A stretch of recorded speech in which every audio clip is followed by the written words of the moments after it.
اپنے زمانے کے لوگوں میں سب سے الگ تھیں۔ تمام اللہ والوں کی نظر میں آپ بہت عزت دار تھیں۔ آپ رحمۃ اللہ علیہ کی زندگی کا حال دل سے جڑنے والے لوگوں کے لیے ایک مثال ہے۔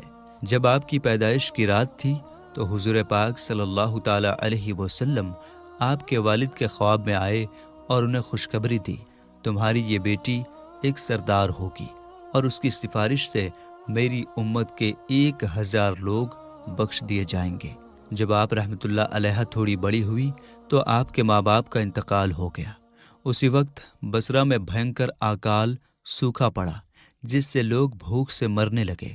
اس دوران آپ کی تینوں بہنیں بھی آپ سے بچھڑ گئیں اور اس طرح کم عمر میں ہی آپ رحمۃ اللہ علیہ اکیلی رہ گئیں۔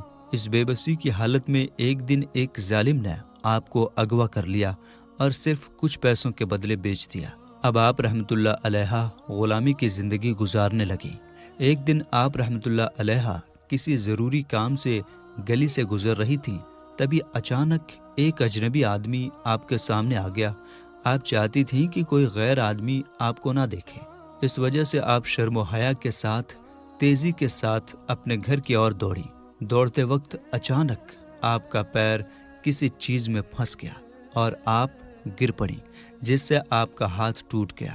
تب آپ اللہ کی بارگاہ میں دعا کرنے لگیں، یا اللہ، میں غریب، یتیم اور بے سہارا ہوں، پہلے ہی غلامی کی زندگی گزار رہی ہوں، اب میرا ہاتھ بھی ٹوٹ گیا، اس کے باوجود میں صرف تیری رضا چاہتی ہوں، کاش مجھے پتہ چل جاتا کہ تو مجھ سے راضی ہے یا نہیں۔ تبھی غیب سے آواز آئی، رابعہ غم مت کر، قیامت کے دن تجھے اونچا مقام ملے گا اور مقرب فرشتے بھی تجھ پر رشک کریں گے۔ یہ سن کر آپ رحمۃ اللہ علیہ خوش ہو کر گھر لوٹ آئیں۔ حضرت رابعہ رحمۃ اللہ علیہ شروع سے ہی عبادت کرنے والی تھیں۔ وہ دن رات عبادت میں لگی رہتیں، دن میں روزہ رکھتیں اور رات میں نوافل پڑھتیں۔ ایک رات آپ رحمۃ اللہ علیہ اللہ تعالیٰ کی بارگاہ میں رو رو کر دعا کر رہی تھی۔ اسی وقت ان کے مالک یعنی جن کی غلامی میں آپ تھیں، ان کی نیند کھل گئی۔ انہوں نے دیکھا حضرت رابعہ سر سجدے میں رکھے ہوئے تھیں اور ان کے سر مبارک سے ایک نور یعنی روشنی آسمان تک پھیلی ہوئی ہے۔ آپ رحمۃ اللہ علیہ اللہ سے دعا کر رہی تھیں، مولا، تو جانتا ہے کہ میں ہر وقت تیری عبادت کرنا چاہتی ہوں، لیکن تو نے مجھے کسی اور کا غلام بنا دیا ہے، اس لیے مجھے اس کے حق بھی ادا کرنے پڑتے ہیں۔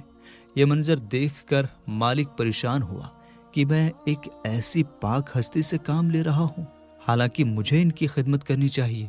اگلی صبح مالک نے کہا، آج سے آپ آزاد ہیں، اگر آپ یہیں رہیں تو یہ میرے لیے خوشی کی بات ہوگی، اور اگر آپ کہیں اور جانا چاہیں تو جا سکتی ہیں۔ اس کے بعد آپ رحمۃ اللہ علیہ وہاں سے چلی گئیں اور تنہائی میں رہ کر عبادت میں مصروف ہو گئیں۔ بصرہ کے ایک بڑے بزنس مین ابو سلیمان ہاشمی نے علماء سے پوچھا کہ کیا میرے لیے شادی کرنا بہتر ہوگا؟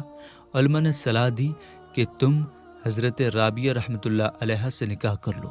پھر انہوں نے حضرت رابعہ کو ایک خط لکھ کر نکاح کی پیشکش کی اور کہا، میری روز کی آمدنی 80,000 درہم ہے، انشاءاللہ کچھ دنوں میں یہ 1 لاکھ ہو جائے گی۔ میں 1 لاکھ درہم مہر کے بدلے آپ سے نکاح کرنا چاہتا ہوں اور بعد میں اتنے ہی اور درہم دوں گا، اگر آپ راضی ہوں تو مجھے خبر دیں۔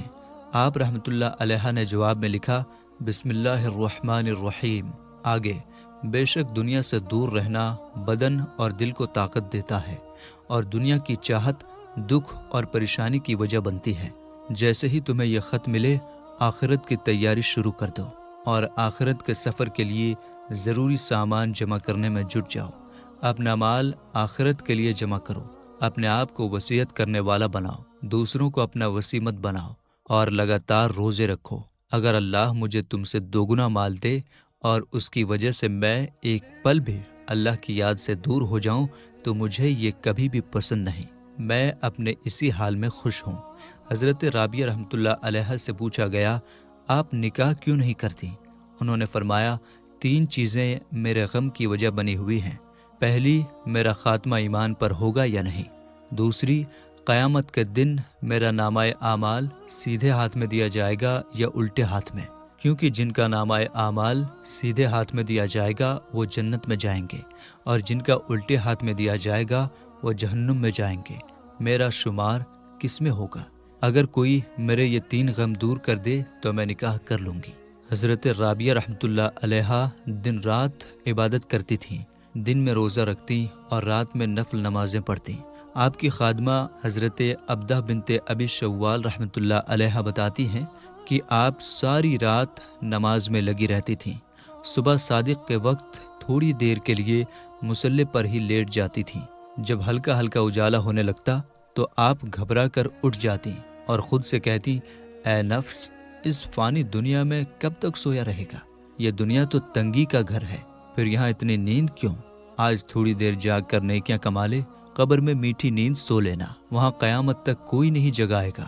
یہاں عمل کر لے، آرام وہاں کرنا۔ اس کے بعد آپ پھر سے عبادت میں لگ جاتی تھیں۔ آپ نے اپنی پوری زندگی اسی طرح گزاری۔ جب رات ہوتی اور لوگ سو جاتے تو آپ رحمۃ اللہ علیہا خود سے کہتی، رابعہ، ہو سکتا ہے کہ یہ زندگی کی آخری رات ہو اور کل کا سورج دیکھنا نصیب نہ ہو۔ اٹھو اور اپنے رب کی عبادت کرو تاکہ قیامت کے دن شرمندگی کا سامنا نہ کرنا پڑے۔ ہمت کرو، سونا نہیں ہے، جاگ کر اپنے رب کی عبادت کرو۔ پھر آپ صبح تک نفل نمازیں ادا کرتیں۔ فجر کی نماز کے بعد آپ خود سے دوبارہ کہتی، اے نفس، مبارک ہو، تم نے پچھلی رات خوب محنت کی، لیکن یاد رکھو کہ آج کا دن بھی زندگی کا آخری دن ہو سکتا ہے۔ پھر آپ عبادت میں لگ جاتی۔ جب نیند کا اثر زیادہ ہوتا تو گھر میں چلنے لگتی اور خود سے کہتی، رابعہ، یہ تھوڑی سی نیند کا کیا مزہ ہے، اسے چھوڑ دو، قبر میں آرام سے لمبے وقت تک سونا۔ آج تو تجھے نیند تھوڑی کم آئی ہے، لیکن آنے والی رات خوب نیند آئے گی۔ ہمت کرو اور اپنے رب کو راضی کر لو۔ اس طرح کرتے کرتے آپ نے 50 سال گزار دیے۔ نہ کبھی بستر پر سوئیں، نہ تکیے پر سر رکھا، اور پھر دنیا سے رخصت ہو گئیں۔ حضرت مسعب بن عاصم رحمۃ اللہ علیہ سے روایت ہے کہ حضرت رابعہ بصریہ رحمۃ اللہ علیہا بہت زیادہ عبادت کیا کرتی تھیں۔ ساری رات قیام فرماتی، دن میں روزہ رکھتی اور قرآن کی تلاوت کیا کرتی۔ ان کا ہر لمحہ اللہ کی یاد میں گزرتا۔ ایک بار آپ فرماتی ہیں، میں بہت بیمار ہو گئی تھی، جس کی وجہ سے تہجد، رات کی عبادت سے محروم رہی اور دن میں بھی زیادہ عبادت نہ کر سکی۔ بیماری کی وجہ سے بہت کمزوری آ گئی۔ اسی طرح کئی دن گزر گئے۔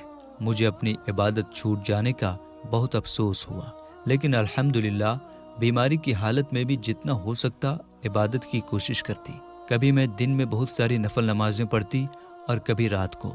پھر اللہ نے مجھ پر کرم کیا اور مجھے صحت بخشی۔ میں نے نئے جوش کے ساتھ عبادت شروع کی اور میرا سارا دن اور رات عبادت میں گزرنے لگا۔ ایک رات مجھے نیند آ گئی اور میں نے خواب میں دیکھا کہ میں آسمان میں اڑ رہی ہوں، اور پھر ایک ہرے بھرے باغ میں پہنچ گئی۔ میں نے ایسا حسین باغ کبھی نہیں دیکھا تھا۔ اس میں خوبصورت محل، ہرے بھرے درخت اور جگہ جگہ پھولوں کی کیاریاں تھیں۔ درخت پھلوں سے لدے ہوئے تھے۔ میں ان سندر نظاروں میں کھوئی ہوئی تھی۔ تبھی میں نے ایک ہرے رنگ کا پرندہ دیکھا۔ اتنا خوبصورت پرندہ بھی میں نے پہلے کبھی نہیں دیکھا تھا۔ ایک لڑکی اسے پکڑنے کے لیے دوڑ رہی تھی۔ میں اس لڑکی اور پرندے کو دھیان سے دیکھنے لگی۔ اچانک لڑکی میرے طرف آئی۔ میں نے کہا، یہ پرندہ بہت خوبصورت ہے، اسے کھلا گھومنے دو، مت پکڑو۔ لڑکی بولی، کیا میں تمہیں اس سے بھی خوبصورت چیز دکھاؤں؟ میں نے کہا، ضرور دکھاؤ۔ پھر اس نے میرا ہاتھ پکڑا اور الگ الگ باغوں سے ہوتے ہوئے مجھے ایک بہت بڑے محل کے دروازے پر لے گئی۔ اس نے دروازہ کھٹکھٹایا، جو ترنت کھل گیا۔ اندر کا منظر بہت سہانا تھا۔ وہاں ایک اور خوبصورت باغ تھا۔ لڑکی مجھے لے کر باغ میں گئی اور ایک خیمے کی طرف بڑھی۔ میں بھی ساتھ ساتھ تھی۔ اس نے خیمے کے پردے ہٹانے کا حکم دیا۔ جب پردے ہٹے تو پورا خیمے کا اندرونی حصہ نور یعنی روشنی سے جگمگا رہا تھا، اور اس کی چمک آس پاس کی چیزوں کو روشن کر رہی تھی۔ لڑکی خیمے کے اندر گئی اور مجھے بھی اندر بلا لیا۔ وہاں کئی جوان لڑکیاں تھیں جن کے ہاتھوں میں خوشبو سے بھرے برتن تھے۔ وہ عود کی دھونی دے رہی تھیں۔ لڑکی نے پوچھا، تم سب یہاں کیوں جمع ہو؟ اتنا انتظام کیوں کیا جا رہا ہے؟ اور تم کس کے لیے یہ خوشبو پھیلا رہی ہو؟ ان لڑکیوں نے جواب دیا، آج ایک مجاہد اللہ کے راستے میں شہید ہو گیا ہے، ہم اس کا سواگت کرنے کے لیے یہاں جمع ہوئے ہیں، یہ انتظام اسی کے لیے ہے۔ پھر لڑکی نے میری طرف اشارہ کر کے کہا، کیا ان کے لیے بھی کوئی انتظام کیا گیا ہے؟ ان لڑکیوں نے کہا، ہاں، ان کے لیے بھی اسی طرح کی نعمتوں میں حصہ ہے۔ پھر لڑکی نے اپنا ہاتھ میری طرف بڑھایا اور کہا، اے رابعہ، جب لوگ گہری نیند میں ہوتے ہیں تب تیرا نماز کے لیے کھڑا ہونا تیرے لیے نور ہے، اور جو نیند تجھے نماز سے دور رکھے وہ صرف غفلت اور نقصان کی وجہ ہے۔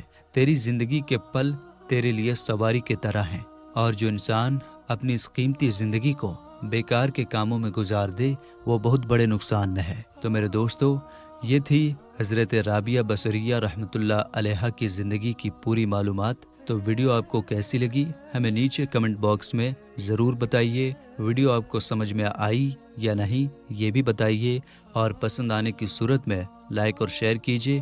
ملیں گے انشاءاللہ تعالی ایک نئی ویڈیو کے ساتھ، تب تک کے لیے السلام علیکم، اللہ حافظ۔